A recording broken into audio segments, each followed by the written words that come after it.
नमस्कार दोस्तों, एसएससी ज्ञान में आप सभी का स्वागत है। आज हम इस वीडियो में रेलवे एनटीपीसी सीबीटी 2 का 2022 में जो एग्ज़ाम हुआ था उसके 14 जून की सेकंड शिफ्ट में पूछे गए जीके जीएस व साइंस के सभी प्रश्नों को इस वीडियो में पढ़ेंगे। तो जिन बच्चों का एनटीपीसी सीबीटी 2 का एग्ज़ाम लगा हुआ है, एक बार प्रीवियस ईयर की सारी शिफ्टों का वीडियो जरूर देखें। इससे आप लोगों को आइडिया लग जाएगा किस टाइप के और कैसे प्रश्न पूछे जाते हैं, क्योंकि एनटीपीसी सीबीटी 2 में 120 प्रश्न पूछे जाते हैं। वीडियो पसंद आए तो वीडियो को लाइक, शेयर व चैनल को सब्सक्राइब जरूर कर लें, जिससे आप सभी तक डेली के वीडियो व रेलवे एनटीपीसी सीबीटी 2 का जब एग्ज़ाम होगा तो उसके सारे एनालिसिस आप सभी तक पहुंच सके। तो बढ़ते हैं अपने आज की वीडियो में और देखते हैं किस टाइप के और कैसे प्रश्न पूछे गए थे।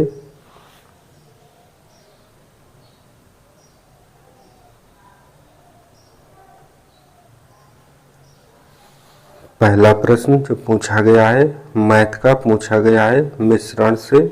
तो मैथ और रीजनिंग के प्रश्नों को भी साथ में हल करते चले। अगला प्रश्न रीजनिंग का है।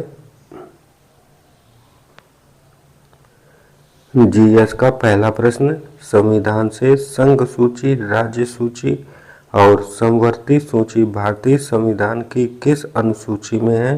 तो इसका राइट आंसर हो जाएगा यह संविधान की 7वीं अनुसूची में है।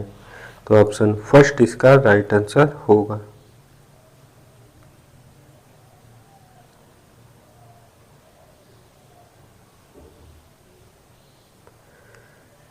अगला प्रश्न पूछा गया था, निम्न में से कौन से कथन सत्य है? पहला कथन है, उच्चतम न्यायालय के मुख्य न्यायाधीश और अन्य न्यायाधीशों की नियुक्ति भारत के राष्ट्रपति द्वारा की जाती है।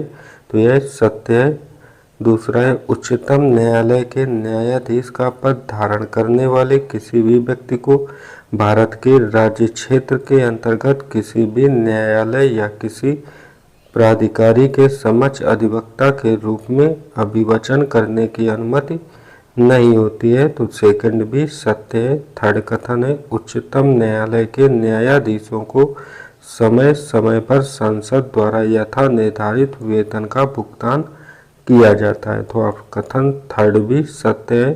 तो राइट आंसर हो जाएगा ऑप्शन 4। 1, 2 और 3 कथन सत्य है।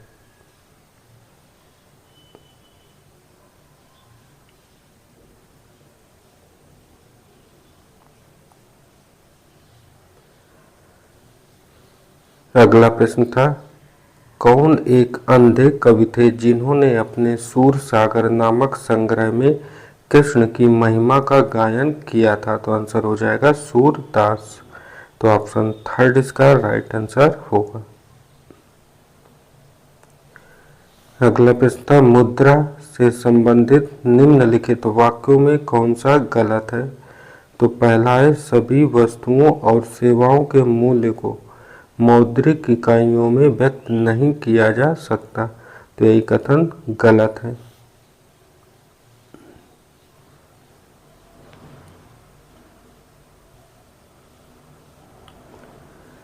अगला प्रश्न, निम्न में से कौन सा देश 2021 के वैश्विक भूख सूचकांक में अंतिम स्थान पर है? तो आंसर हो जाएगा सोमालिया देश।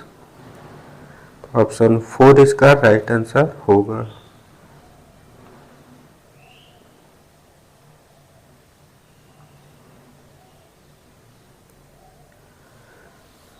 अगला प्रश्न था, भारत के आर्थिक सर्वेक्षण के अनुसार वित्तीय वर्ष 2020-21 के लिए मूंगफली के कुल उत्पादन में निम्न में से किस राज्य का योगदान सर्वाधिक था? तो आंसर हो जाएगा गुजरात राज्य का। तो ऑप्शन सेकंड इसका राइट आंसर होगा।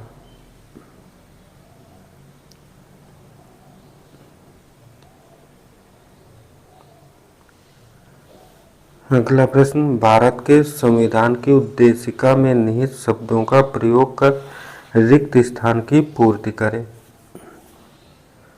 हम भारत को एक संपूर्ण प्रभुत्व संपन्न समाजवादी पंथ निरपेक्ष लोकतांत्रिक गणराज्य बनाने के लिए तथा उसके समस्त नागरिकों को। तो आंसर हो जाएगा हम भारत के लोग। तो ऑप्शन 4 इसका राइट आंसर होगा। अगला प्रश्न है, विश्व आर्थिक मंच का मुख्यालय किस शहर में स्थित है? तो आंसर हो जाएगा जेनेवा स्विट्जरलैंड में। तो ऑप्शन 3 इसका राइट आंसर हो जाएगा।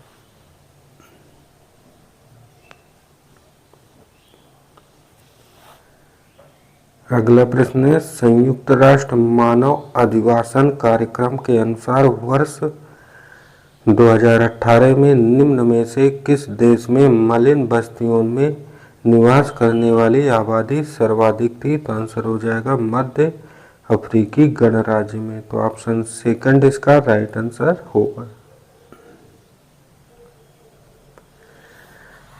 अगला प्रश्न है, आसूफ दौला द्वारा निर्मित आसफी इमामबाड़ा कहाँ स्थित है? तो आंसर हो जाएगा यह लखनऊ में स्थित है। तो ऑप्शन 3 इसका राइट आंसर होगा।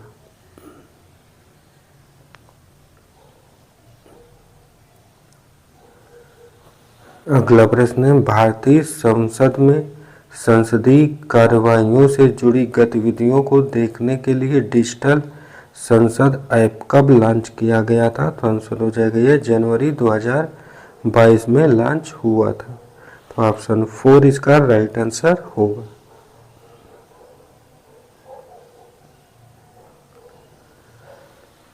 अगला प्रश्न है, नमिता गोखले को किस उपन्यास के लिए साहित्य अकादमी पुरस्कार 2021 से सम्मानित किया गया? तो आंसर हो जाएगा थिंग्स टू लिव बिहाइंड के लिए। तो ऑप्शन 4 इसका राइट आंसर हो।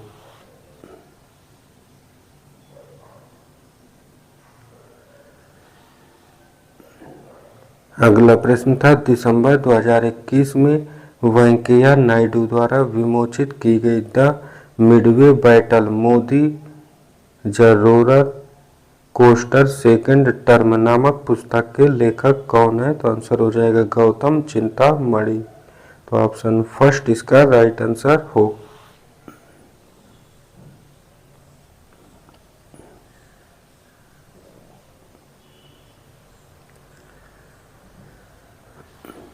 अगला प्रश्न, थेरी गाथा एक बौद्ध ग्रंथ है जो किसका हिस्सा है? यह भिक्षुणियों द्वारा रचित छंदों का संग्रह है। तो आंसर हो जाएगा यह सुत्त पिटक का हिस्सा है। तो ऑप्शन 3 इसका राइट आंसर होगा।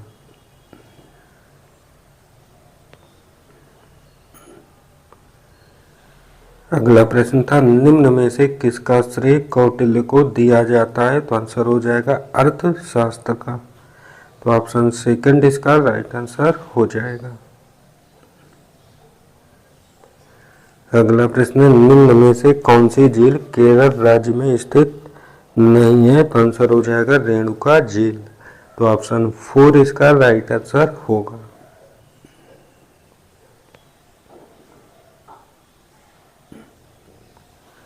अगला प्रश्न था, जातीय भाषाई समुदाय बोडो निम्न में से किस भारतीय राज्य या केंद्र शासित प्रदेश का मूल निवासी है? तो आंसर हो जाएगा बोडो असम के मूल निवासी हैं। तो ऑप्शन 3 इसका राइट आंसर होगा।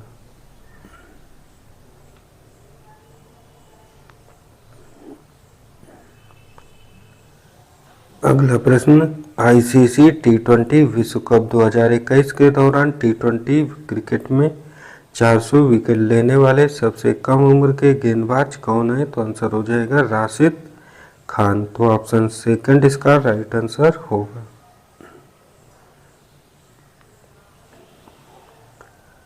अगला प्रश्न था, भारतीय संविधान के अनुच्छेद 243 बी के अनुसार मध्यवर्ती स्तर पर पंचायतों का गठन उस राज्य में निहित नहीं किया जा सकता जिसकी आबादी कितने से अधिक नहीं है? तो आंसर हो जाएगा 20 लाख से अधिक नहीं है। तो ऑप्शन बी इसका राइट आंसर होगा। अगला प्रश्न है, भारतीय संविधान का कौन सा अनुच्छेद राज्य को सभी बच्चों को 6 वर्ष की आयु पूरी करने तक प्रारंभिक बाल्यावस्था देखरेख और शिक्षा प्रदान करने का दायित्व प्रदान करता है। तो आंसर हो जाएगा अनुच्छेद 45। तो ऑप्शन सेकंड इसका राइट आंसर होगा।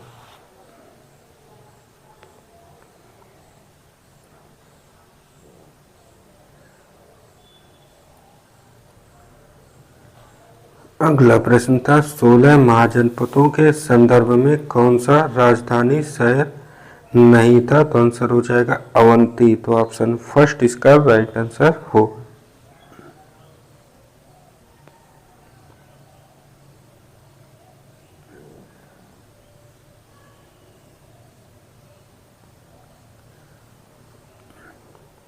अगला प्रश्न 1944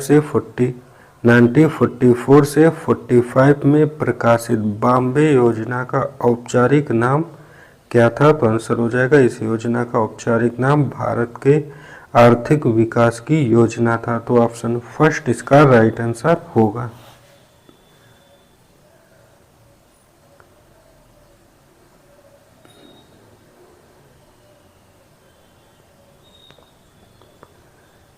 अगला प्रश्न जल का रासायनिक समीकरण H2O है। तो H2O लिखने के लिए MS वर्ड में इनमें से किस विशेषता का उपयोग किया जा सकता है। तो आंसर हो जाएगा सब स्क्रिप्ट का। तो ऑप्शन 4 इसका राइट आंसर होगा।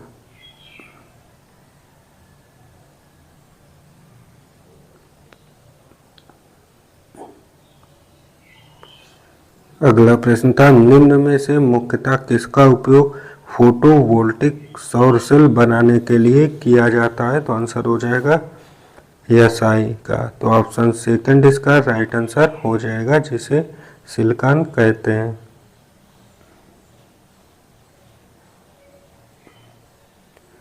अगला है तराना गायक पंडित रतन मोहन शर्मा किस घराने से संबंधित है। तो आंसर हो जाएगा ये मेवाती घराने से संबंधित थे। तो ऑप्शन फर्स्ट इसका राइट आंसर होगा।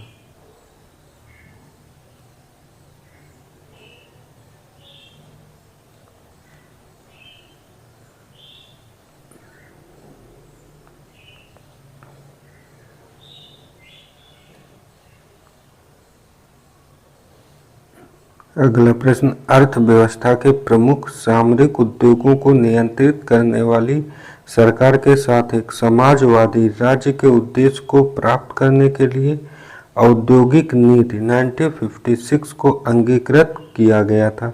इस संकल्प के अनुसार उद्योगों को कितने वर्गों में वर्गीकृत किया गया था। तो आंसर हो जाएगा उद्योगों को 3 वर्गों में या श्रेणियों में वर्गीकृत किया गया है। तो ऑप्शन फर्स्ट इसका राइट आंसर होगा।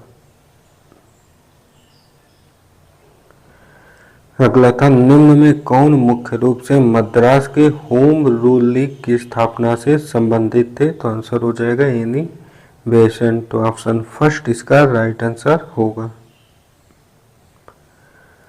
अगला प्रश्न है अगस्त 2021 में किस मंत्रालय ने UAS नियम 2021 को निरस्त करने और उसके स्थान पर उदारीकृत ड्रोन नियम 2021 लागू करने का निर्णय लिया। तो आंसर हो जाएगा नागर विमानन मंत्रालय ने लिया है। तो ऑप्शन थर्ड इसका राइट आंसर होगा।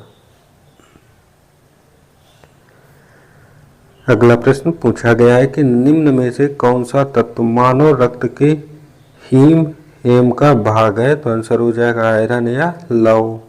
तो ऑप्शन सेकंड इसका राइट आंसर होगा।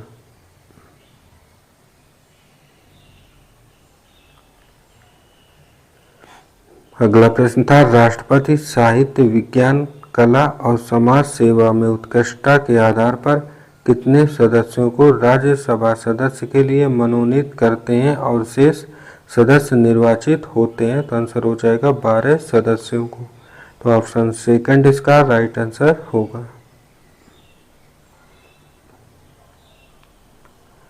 अगला प्रश्न था मालदीव गणराज्य जिसे मालदीव समूह भी कहा जाता है यह उत्तर मध्य के किस सागर में स्थित स्वतंत्र द्वीप देश है। तो आंसर हो जाएगा हिंद महासागर में।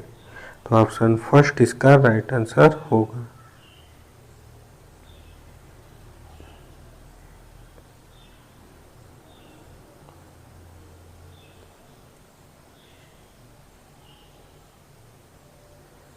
अगला प्रश्न है, खाद्य एवं कृषि संगठन के अनुसार वर्ष 2019 के लिए वैश्विक चावल उत्पादन में भारत का कौन सा स्थान था? तो आंसर हो जाएगा भारत का दूसरा स्थान था।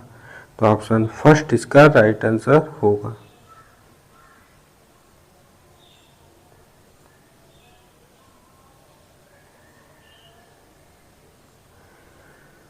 अगला प्रश्न है, भारत की लगभग कितने किलोमीटर की थल सीमा पड़ोसी देशों से जुड़ी हुई है? तो आंसर हो जाएगा 15,106 किलोमीटर की।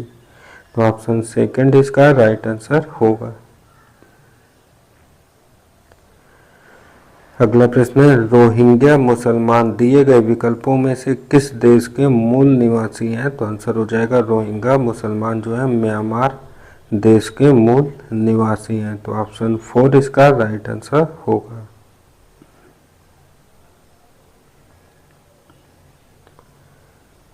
अगला प्रश्न है, BBC sport personality of the year पुरस्कार 2021 प्राप्त करने वाली एम्मा रादुकानु निम्न में से कौन सा खेल खेलती हैं? तो आंसर हो जाएगा ये टेनिस खेल खेलती हैं। तो ऑप्शन थर्ड इसका राइट आंसर होगा। अगला प्रश्न था, अजीत का जन्म, ये रीजनिंग का प्रश्न है। अगला, जून 2021 में भारत और किस देश ने जलवायु परिवर्तन, अपशिष्ट प्रबंधन आदि के क्षेत्र में सहयोग विकसित करने और द्विपक्षीय सहयोग के नए रास्ते खोलने हेतु एक समझौता ज्ञापन पर हस्ताक्षर किए थे? तो आंसर हो जाएगा भूटान ने। तो ऑप्शन थर्ड इसका राइट आंसर होगा।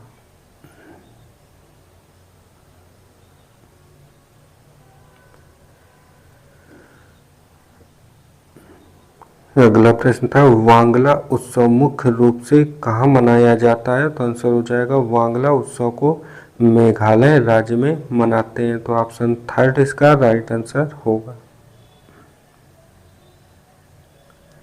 अगला, जवाहर रोजगार योजना 1989 में किसके उद्देश्य से शुरू की गई थी? तो आंसर हो जाएगा यह योजना जरूरतमंद ग्रामीण मजदूरों के लिए वैतनिक रोजगार उपलब्ध कराने हेतु की गई थी। तो ऑप्शन 4 इसका राइट आंसर होगा।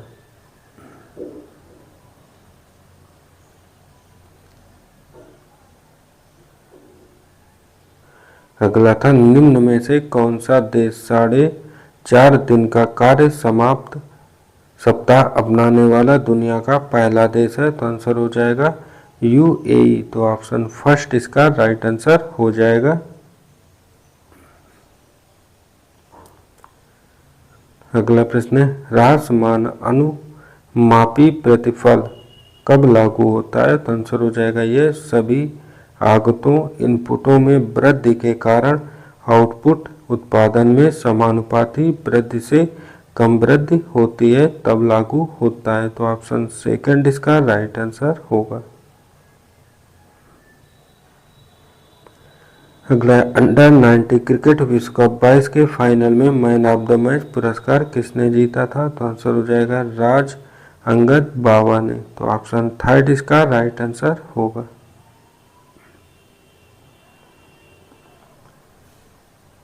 अगला प्रश्न है, भारतीय जनगणना 2011 के अनुसार 2001 से 11 के लिए भारत की 10 की जनसंख्या वृद्धि दर लगभग कितनी है? तो आंसर हो जाएगा 17.64%। तो ऑप्शन सेकंड इसका राइट आंसर होगा। अगला था, निम्न में कौन ओडिसी नृतक नहीं है? तो आंसर हो जाएगा दर्शना जावेरी। तो ऑप्शन थर्ड इसका राइट आंसर होगा। अगला है, कौन एक निष्क्रिय 2 टर्मिनल वाला विद्युत घटक है जो परिपथ अवयव के रूप में वैद्युत प्रतिरोध आरोपित करता है? तो आंसर हो जाएगा प्रतिरोध। तो ऑप्शन 4 इसका राइट आंसर होगा। अगला है डेंगू किसके कारण होता है, तो आंसर हो जाएगा डेंगू विषाणु के कारण होता है। तो ऑप्शन थर्ड इसका राइट आंसर होगा।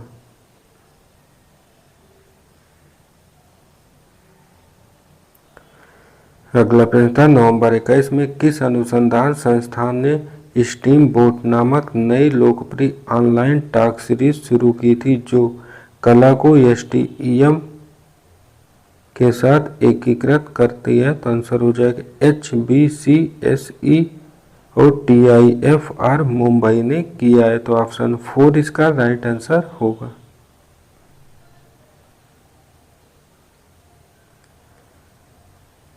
अगला प्रश्न था भारत सरकार के आर्थिक सर्वेक्षण 21-22 के अनुसार अप्रैल नवंबर 21 के दौरान भारत में हुए कुल आयात में से किस देश का योगदान सर्वाधिक है, तो आंसर हो जाएगा चीन का। तो ऑप्शन फर्स्ट इसका राइट आंसर होगा। अगला आइबेरियाई प्रायद्वीप निम्न में से किस महाद्वीप में स्थित है, तो आंसर हो जाएगा ये यूरोप महाद्वीप में स्थित है। तो ऑप्शन थर्ड इसका राइट आंसर होगा।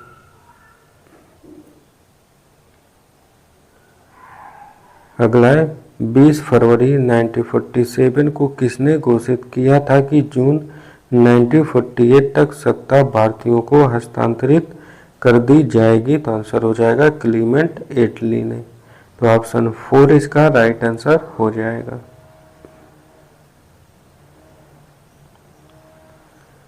अगला है ISDN का एक डिजिटल टेलीफोन सेवा है जो किसी मौजूदा सिंगल टेलीफोन लाइन पर वॉइस डेटा का संचार कर सकती है और सूचना का नियंत्रण कर सकती है। तो ISDN का पूर्ण रूप क्या है, तो आंसर हो जाएगा इंटरप्रेटेड सर्विसेज डिजिटल नेटवर्क, इसका आंसर हो जाएगा इंटीग्रेटेड सर्विसेज डिजिटल नेटवर्क। तो ऑप्शन 4 इसका राइट आंसर होगा।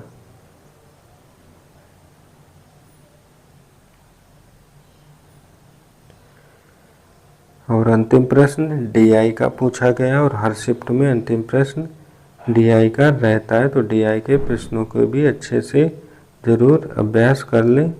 ये थे आज की शिफ्ट में पूछे गए GK GS और साइंस के सभी प्रश्न। अगर वीडियो पसंद आया हो तो वीडियो को लाइक शेयर व चैनल को सब्सक्राइब जरूर करें। मिलते हैं अपने अगले वीडियो में, तब तक के लिए नमस्कार, जय हिंद।